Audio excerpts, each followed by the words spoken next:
બનાસકાંઠાના ડીસા ખાતે શ્રી સમાજ દ્વારા સમાજ સેવાનો એક અનોખો ઉપક્રમ હાથ ધરાયો છે। સ્વચ્છતા માટે રોજ મહેનત કરતા સફાઈ કામદારોને દિવાળીના પાવન પર્વે મીઠાઈ આપીને તેમના સેવાભાવનો માન રાખવામાં આવ્યું છે। બનાસકાંઠાના ડીસા સ્ત્રી સમાજ છેલ્લા ઘણા વર્ષોથી જરૂરિયાતમંદ લોકો માટે વિવિધ સેવાકીય પ્રવૃત્તિ કરે છે। તહેવારો સમયે તેઓ જરૂરિયાતમંદોને ખોરાક, કપડાં અને જરૂરી સામગ્રીનું વિતરણ કરે છે।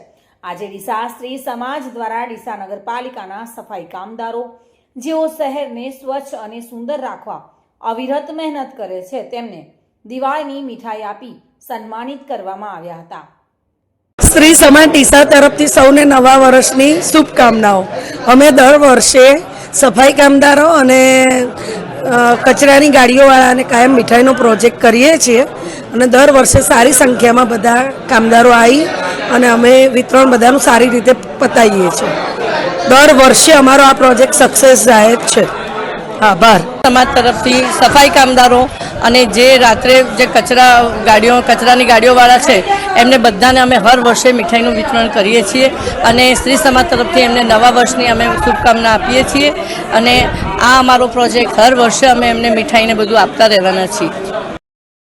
સ્ત્રી સમાજના આ માનવતા ભર્યા કાર્યથી સફાઈ કામદારોમાં ખુશીનો માહોલ જોવા મળ્યો હતો। બહેનો દ્વારા અપાયેલા આ નાના ઉપહારથી તેમના ચહેરા પર ખુશીની ચમક ઝળકાઈ હતી। સફાઈ કામદારો આપણા શહેરની સ્વચ્છતા માટે દિવસ રાત મહેનત કરે છે અને આવા સન્માનાત્મક ઉપક્રમો સમાજમાં માનવતા અને આદરની ભાવનાને વધુ મજબૂત બનાવે છે।